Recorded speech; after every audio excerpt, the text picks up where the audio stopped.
Bom dia, então. Prazer estar aí com os senhores. Vamos continuar nossos estudos falando sobre os motores, em específico o refrigerador térmico, né?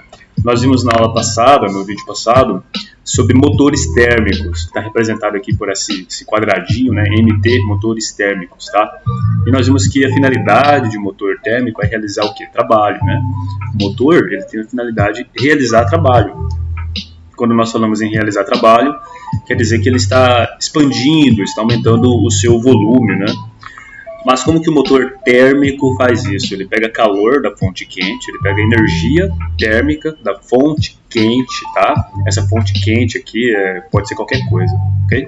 Que forneça calor ao motor, tá? E o que o motor vai fazer com essa energia recebida, né? Vai realizar trabalho. Vai realizar tudo de trabalho? Não.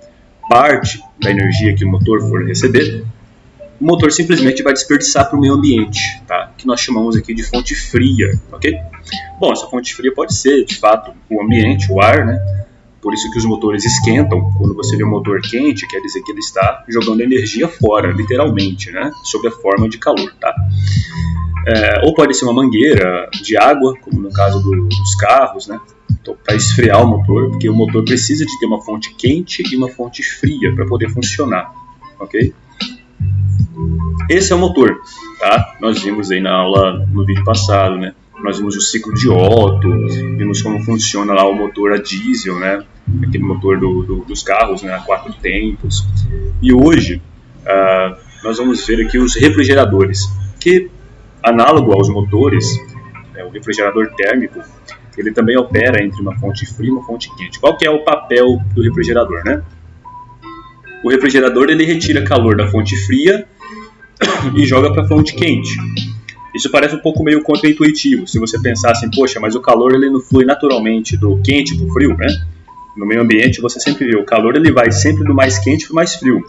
Se você coloca uma xícara de café quente e coloca sua mão perto, o calor ele não vai da sua mão para a xícara quente, o calor ele vai do quente, da xícara quente para a sua mão, que está mais fria. Né? Sim, isso é o natural. Bom, mas o que acontece é o seguinte, existem os refrigeradores, e o papel do refrigerador é retirar calor onde tem menos e colocar para fora. Se você for ver, por exemplo, os ar-condicionados, né? Ar-condicionado faz isso, ele tira o calor da sala, que já está frio, ele tira o calor da sala e joga para o meio ambiente, para o meio externo, onde está quente. A geladeira é a mesma coisa, né? Ela retira calor dos alimentos, ela retira calor daquele ambiente frio interno para jogar para fora, tá? Mas só que para fazer isso, como é um processo contra-intuitivo, vamos dizer assim, um processo que não é natural de se fazer, é necessário ter um trabalho realizado sobre esse refrigerador, né? Que nada mais é que um motor invertido, né? É um motor térmico operando de forma inversa. Nós vimos que o motor térmico ele realiza trabalho, já no refrigerador, o trabalho é realizado sobre ele e o sentido aqui do calor muda, né? O refrigerador ele pega calor da fonte fria e joga para a fonte quente, beleza? Então, esse é o papel aí do refrigerador, como se fosse um motor térmico operando de forma inversa. Ao passo que o motor pega calor da fonte quente, realiza trabalho e joga um pouco de calor para a fonte fria, o refrigerador faz o contrário, ele pega calor da fonte fria, mediante a atuação de trabalho sobre ele, e joga esse calor para a fonte quente, tá? Então essa fonte fria fica cada vez mais fria, porque está saindo calor dela cada vez mais, tá? Beleza. Nós vamos hoje focar então aqui, na parte dos refrigeradores, tá bom? Isso cai bastante no Enem, às vezes, né? E no final aí da parte 2 aí da aula nós vamos ver como que funcionam aí as geladeiras, tá? Beleza, não vai ter muita conta essa aula. Bom, vamos lá. Quando nós falamos em eficiência, nós queremos dizer o quão potente é aquele refrigerador, né? Nós vimos na aula passada aí a eficiência de um motor que opera no ciclo de Otto, tá bom? Quem não viu, o vídeo tá no canal, está disponível, tá? Então, beleza, nós temos aqui o modelo clássico do refrigerador. Calma que isso daqui é um modelo, tá bom? Isso daqui é uma representação, não é... professor, eu nunca vi isso daí na minha vida. Bom, então nós temos aqui o refrigerador representado, isso aqui é uma representação, não é assim, lógico, isso daqui é um refrigerador, pode ser uma geladeira, um freezer, mas esse aqui é um modelo teórico, beleza? Bom, então como que é a questão da eficiência? O que nós queremos saber da eficiência? Por exemplo, esse refrigerador, ele transfere calor da fonte fria para a fonte quente, ok? Mas tem refrigeradores e refrigeradores. Para você transferir uma unidade da fonte fria para a fonte quente, o refrigerador precisa de receber um certo trabalho. Ele precisa de receber um certo trabalho. Se o refrigerador ele for bom, muito eficiente, ele vai precisar de pouco trabalho realizado sobre ele para poder transferir energia da fonte fria para a fonte quente. Então é um refrigerador bem eficiente. Já um refrigerador pouco eficiente, um refrigerador ruim, ele precisa de ter muito trabalho exercido sobre ele para ele poder fazer essa mesma migração de calor da fonte fria para a fonte quente. Tá? Então tem refrigeradores e refrigerador. Tem refrigerador que precisa de pouco trabalho realizado sobre ele e ele já transfere uma boa quantidade de calor da fonte fria para a fonte quente. Já tem refrigeradores ruins, que são pouco eficientes, que precisam de muito mais trabalho realizado sobre ele para poder fazer essa transferência de calor. E como que a gente mede isso? Qual que é a equação matemática para medir esse tipo de coisa, né? Existe uma letra grega aí chamada beta e se usa ela para poder fazer essa estimativa da eficiência do refrigerador. Quais são essas grandezas que estão aqui? Então, a eficiência de um refrigerador é igual à razão, né, entre o calor da fonte quente e o trabalho que é realizado sobre ele. Ok? Então, são essas duas grandezas aqui que entram no cálculo da eficiência de um refrigerador. Quanto menor o trabalho realizado sobre o refrigerador, mais eficiente ele vai ser. Ou seja, quer dizer que ele precisa de pouco trabalho para poder transferir aquela energia. Quanto maior o calor frio, opa, eu falei que era o quente aqui, né? É o frio, tá? São essas duas grandezas, o calor frio e o trabalho. Então, quanto maior o calor frio que ele retira da fonte fria, ele é mais eficiente também, tá bom? Então, quanto maior for o calor da fonte fria que ele retira, ele é mais eficiente. Quanto menor o trabalho, ele também é mais eficiente. Então, são essas duas grandezas aqui que entram para o cálculo da eficiência de um refrigerador. Beleza? Bom, para cada unidade de trabalho consumida, o refrigerador retira certa quantidade de calor da fonte fria. É o que nós falamos. O refrigerador ele não tem como você apagar essa parte aqui, não tem como ignorar essa parte. O refrigerador ele não consegue tirar calor da fonte fria e jogar para a fonte quente, simplesmente. Tem que existir necessariamente um trabalho sendo realizado sobre esse refrigerador, tá? Então, para cada unidade de trabalho que o refrigerador consome, ele consegue retirar calor da fonte fria para a fonte quente. Vamos dar um exemplo. Vamos supor que nós temos aqui a fonte fria e o refrigerador tira 100 joules, né? Mas, para ele retirar esses 100 joules, ele precisa de receber 40 joules de fora, como forma de trabalho. Beleza? Bom, o que isso quer dizer? Se a gente for fazer a razão, né, na eficiência. A razão da eficiência é o quê? Calor da fonte fria dividido pelo trabalho. Aqui no enunciado já fala, né? Fonte fria retirou um calor de 100 joules. E o trabalho foi 40 joules, né, realizado sobre o refrigerador. Qual que é a eficiência dele? Ao fazer essa razão aqui, fica 100 sobre 40, então vai ficar 2,5. O que isso quer dizer? Quer dizer que para cada unidade de trabalho que o refrigerador consome, né, para cada unidade de trabalho que entra no refrigerador, ele consegue retirar 2,5 joules de energia da fonte fria. Beleza? Então é isso. Então, para ele retirar 2,5 joules da fonte fria, ele precisa de receber uma unidade de trabalho, de energia em forma de trabalho. Tá? Então é isso que quer dizer eficiência. Comparando, né? Lembra lá dos motores térmicos que tem o ciclo contrário, né? Pega calor da fonte fria e transforma em trabalho e joga um pouquinho fora para a fonte fria, né? Pega calor da fonte quente, transforma em trabalho e joga um pouquinho fora para a fonte fria. Vamos supor que tem um motor aí que ele pega 100 joules da fonte quente e realiza 40 joules desses 100 de trabalho. Os outros 60 joules vão ser desperdiçados para o meio ambiente, para a fonte fria. Como que calcula a eficiência de um motor?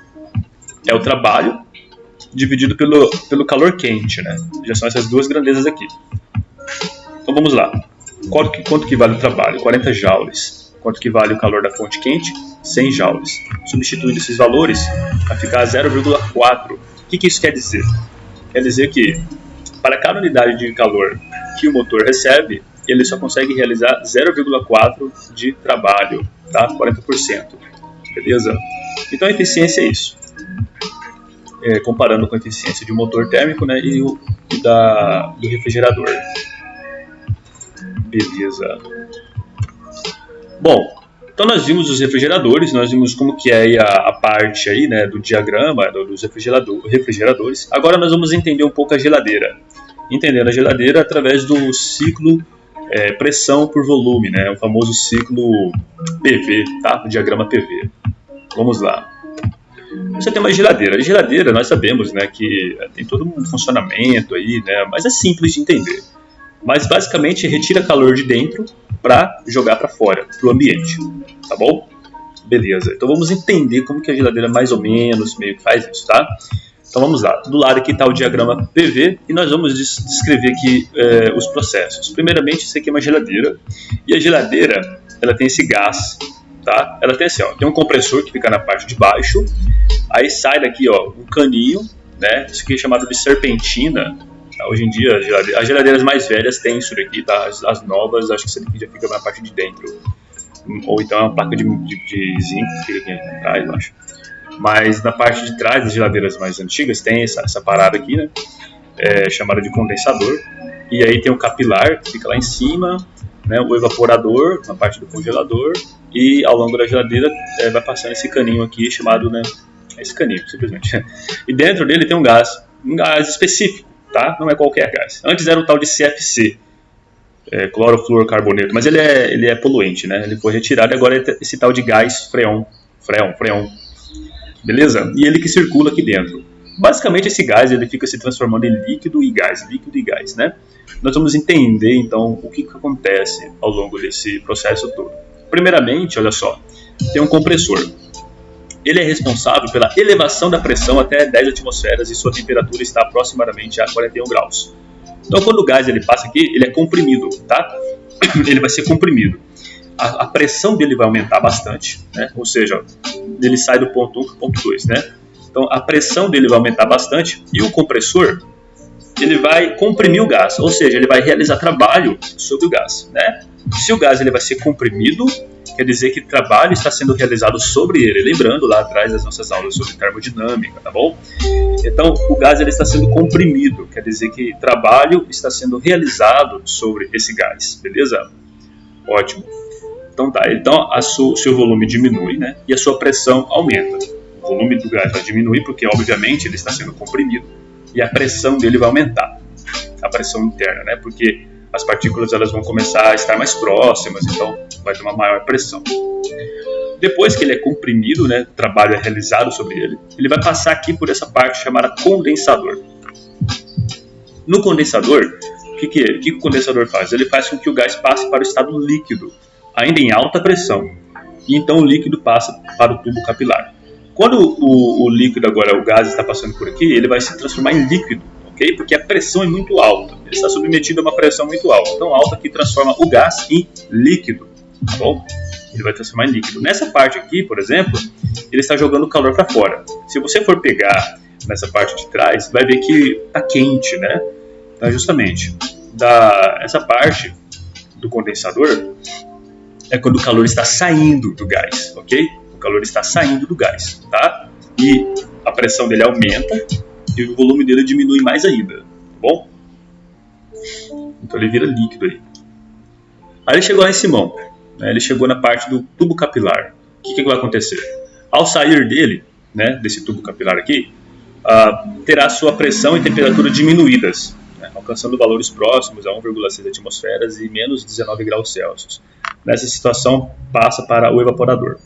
Então, nessa parte aqui do tubo capilar, ele vai diminuir a pressão, né? A pressão vai diminuir, ele vai relaxar um pouco mais, né? E a temperatura dele vai diminuir também, tá? Então, essa parte que passa pelo tubo capilar, beleza? Então, tá aqui, ó. E ele vai para o evaporador. O que acontece agora no evaporador? No evaporador, ele retorna para o estado gasoso, justamente, né? O nome, evaporador. Ele retorna para o estado gasoso e agora essa mudança de fase ocorre a baixa pressão. A pressão dele agora está bem menor, né? Está aqui na parte de baixo do eixo das pressões aqui, né? E o gás recebe calor dos alimentos. Ele recebe calor dos alimentos colocados no interior da geladeira, retirando o calor da parte interna, então podemos perceber que a produção de frio ocorre na evaporação. Então nessa parte aqui do evaporador é onde que ele vai receber o calor. Ele vai diminuir a sua pressão, vai aumentar o volume, porque ele vai se tornar novamente um gás, né? E um gás ele ocupa um volume maior. E aqui que ele recebe o calor dos alimentos. Tá? Então resumindo, esse aqui é o diagrama do refrigerador. Vamos resumir, vamos lá então, né? Nos passos 1, 2, 3, 4 aqui. Ele é comprimido por essa compressão aqui, chamada de compressor, né? É uma compressão que não envolve troca de calor com o ambiente, por isso que ela é chamada de adiabática, ok? Tudo que você vê que é chamado de adiabático quer dizer que não envolveu o calor com o ambiente. Então ele vai ser comprimido, vai diminuir o seu volume, né? Professor, como que o senhor sabe que vai diminuir o volume? Basta você olhar aqui no eixo dos volumes, ó. Aqui o volume, né? Ele estava com o volume aqui máximo, ele diminuiu até aqui mais ou menos esse ponto, né? Beleza. Então ele diminui o seu volume através da compressão. E quando ele for comprimido, quer dizer que o trabalho está sendo realizado sobre ele, tá? Aqui ele recebe trabalho dessa máquina que opera, máquina mesmo, motor, que está fazendo trabalho sobre o gás. Ele diminui o volume, aumenta a pressão interna do gás. Aí ele passa pelo condensador. Quando ele passa pelo condensador, ele está jogando o calor fora, né? Ele está jogando aquele calor para fora. Aí, o que acontece? Ele passa pelo tubo capilar, diminui a sua pressão, diminui a temperatura e depois ele recebe o calor dos alimentos no evaporador. Então ele recebe o calor dos alimentos aqui, nessa parte de baixo do ciclo, né? Quando ele recebe esse calor, ó, o volume dele está aumentando, ele se transforma em gás. Então aqui dentro, aqui, né, é um gás, ele está recebendo o calor dos alimentos e vai jogar esse calor, né, para fora aqui através da serpentina, né? Beleza. Então é mais ou menos esse o ciclo da geladeira, tá? Bom, não é uma coisa tão simples de se entender, mas tá aí, né? Bom, eu para encerrar a aula, né, para encerrar o vídeo, tem essa pergunta: por que você pode aquecer uma cozinha deixando aberta a porta do forno, né? Mas não pode resfriar deixando a porta da geladeira aberta, né? Então, ó, por que você pode aquecer uma cozinha deixando aberta a porta do forno quente, mas não pode resfriá-la deixando aberta a porta da geladeira, né? Então, assim, é uma dúvida, como se diz? É um passatempo aí para vocês terem tem um motivo aí para estar pesquisando, né? Pesquisem sobre isso daqui, vou no Google, converse com os colegas, né? Tentem responder aí, beleza?